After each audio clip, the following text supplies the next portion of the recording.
नेपाल में विद्रोह के बीच हालात लगातार बिगड़ रहे हैं। जल्दी से देख लीजिए 10 कहानियां।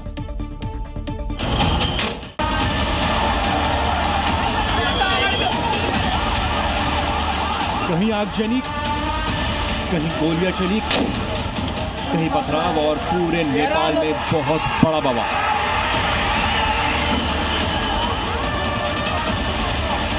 जो विवाद सोशल मीडिया को लेकर शुरू हुआ था उसने कल जो रूप लिया वो बड़े विद्रोह में तब्दील हो चुका है।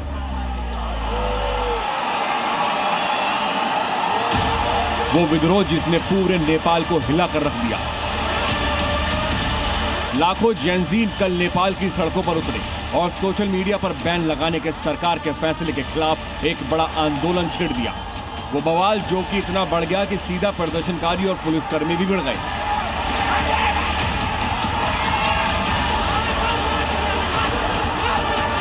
जिसमें पुलिस को काबू करने के लिए पहले आंसू गैस चलानी पड़ी, फिर लाठीचार्ज की और फिर गोलियां भी चलानी पड़ी। इस बवाल का हश्र ये हुआ कि इसमें 19 लोगों की मौत हो गई है और 400 से ज्यादा घायल हो गए। कल जैनजी ने संसद में घुसने की कोशिश की, जमकर हिंसा हुई और उसके बाद काठमांडू में हालात संभालने के लिए सेना को मोर्चे पर लगाना पड़ा। नेपाल में ये हालात हुए जब 3 सितंबर को सरकार ने सोशल मीडिया साइट्स पर बैन लगा दिया, लेकिन इस हिंसा के बाद कल ये बैन हटा भी दिया गया। भले ही नेपाल की ओली सरकार प्रदर्शनकारियों के सामने झुक गई हो और सोशल मीडिया पर लगे बैन को हटाने का फैसला कर दिया गया हो, लेकिन नेपाल अब भी सुलग रहा है। कल प्रदर्शनकारियों की मौत के बाद अब ओली के इस्तीफे पर प्रदर्शनकारी अड़े हैं और अब ये आंदोलन सिर्फ काठमांडू तक ही सीमित नहीं है बल्कि पूरे नेपाल में फैल चुका है। सड़कों पर सेना उतर आई है, लगातार फ्लैग मार्च हो रहा है, तो वहीं प्रदर्शनकारियों का गुस्सा आज भी देखने को मिल रहा है। काठमांडू में बना संचार मंत्री के घर तक प्रदर्शनकारी पहुंच गए हैं और उनके घर को आग लगा दी गई। इसके अलावा हालातों को देखते हुए काठमांडू में अनिश्चितकालीन के लिए कर्फ्यू लगा दिया गया है। ललितपुर में भी कर्फ्यू लगा है और हालात खराब हैं। सरकार ने हालातों को देखते हुए प्रदर्शनकारियों को शूट एंड साइट यानी देखते ही गोली मारने के आदेश दिए हैं। नेपाल सरकार सारा भ्रष्टाचारी है। नेपाल सरकार सिर्फ क्रिमिनल्स को पालता है, क्रिमिनल्स सबको मोबिलाइज करता है। नेपाल आज के दिन में नेपाल पुलिस में भी बहुत सारा क्रिमिनल्स है। इनका कोई प्री ऑर्गेनाइज कोई भी मैंडेट कुछ भी नहीं है। इसका जो करप्ट लीडर सब है ना, ये सब लीडर सब ने क्या ऐसा हालत कर दिया है देश का। हॉस्पिटल में बेड नहीं है, पैरासीटामोल के अभाव से यहाँ जनता मर रहा है, फिर भी ये लोग के कोई भी मतलब नहीं है। इसलिए नेपाल का जो ये जेनजी जो हमारे ये न्यू जनरेशन है ना, सहन नहीं करता है। इसके साथ ही ओली के सहयोगी पूर्व पीएम प्रचंडा के घर भी पथराव किया गया है।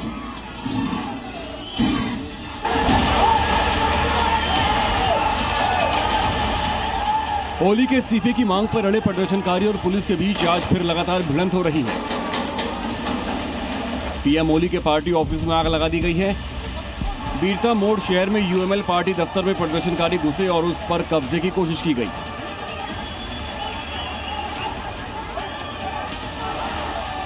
पार्टी दफ्तर पर पहले तोड़फोड़ की गई, बोर्ड तोड़े गए और फिर आग लगा दी गई।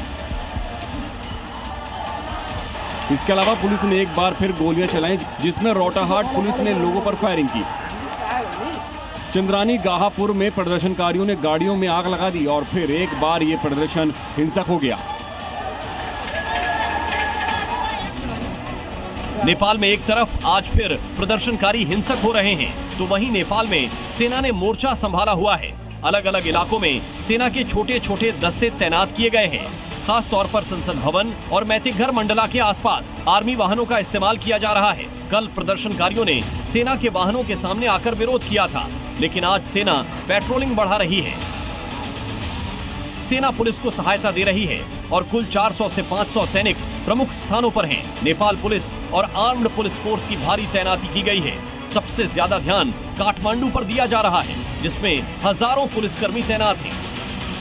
वे बैरिकेड्स, बार्ब वायर और आर्मर्ड वाहनों का इस्तेमाल कर रहे हैं। सड़कों पर हालात ऐसे हैं कि मानो जंग हो रही है। जगह जगह आगजनी है और अलग अलग जगह प्रदर्शनकारियों के साथ झड़प देखने को मिल रही है।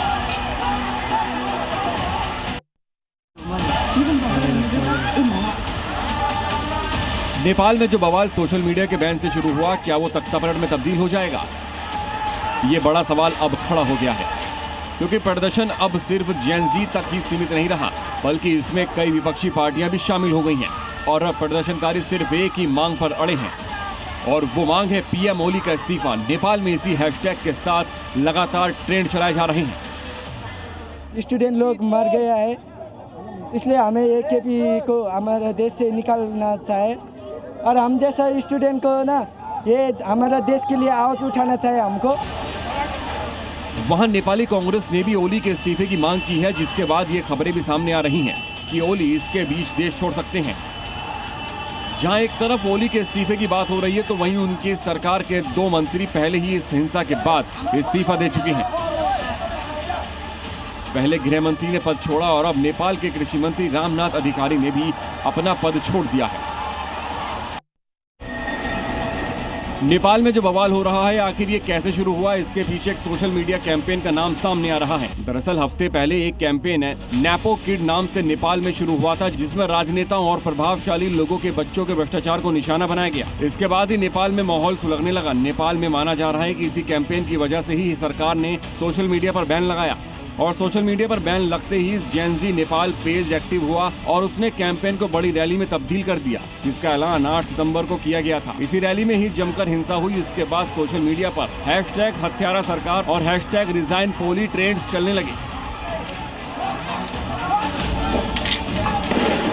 नेपाल में जो कुछ हुआ उसने बता दिया कि लोगों के लिए सोशल मीडिया की आजादी क्या मायने हैं। यही वजह है कि भ्रष्टाचार और सोशल मीडिया बैन को लेकर जब जेन जी का गुस्सा नेपाल की सड़कों पर फूटा तो सरकार पूरी तरह हिल गई। लेकिन इसके पीछे अब एक रैपर का नाम भी सामने हो रहा है, वो जिसे इसका मास्टरमाइंड बताया जा रहा है, और अब GNZ उनको पीएम बनाने की मांग कर रहे हैं। दरअसल बालेन शाह एक सिविल इंजीनियर, रैपर और काठमांडू के 15वें मेयर हैं, जिन्होंने 2022 में स्वतंत्र उम्मीदवार के रूप में चुनाव जीतकर इतिहास रचा था। और अब उनका नाम इसमें सामने आ रहा है क्योंकि उन्होंने खुलेआम इस प्रदर्शन का समर्थन किया है, और साथ ही वो GNZ में काफी पॉपुलर भी हैं। यही वजह है कि उनका काफी इन्फ्लुएंस इसमें माना जा रहा है। नेपाल में जो हो रहा है वो क्या वाकई सोशल मीडिया को लेकर है या इसके पीछे कोई और मकसद है, ये बड़े सवाल अब खड़े हुए हैं। नेपाल में हुए विद्रोह को लेकर अलग अलग थ्योरी अब सामने आ रही है।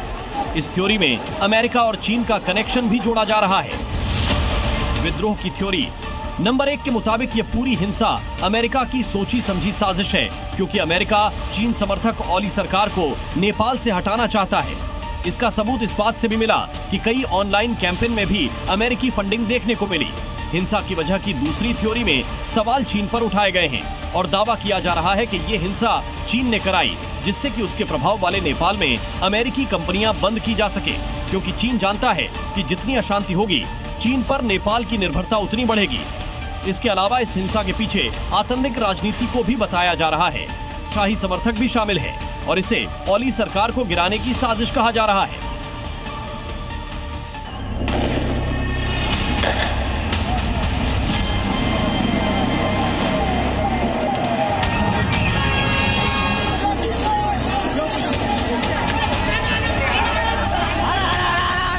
जहां एक तरफ ओली के इस्तीफे की मांग हो रही है, तो वहीं इसके बीच नेपाल के पीएम ने बयान जारी किया है और इस पूरी हिंसा के पीछे घुसपैठियों को जिम्मेदार बताया।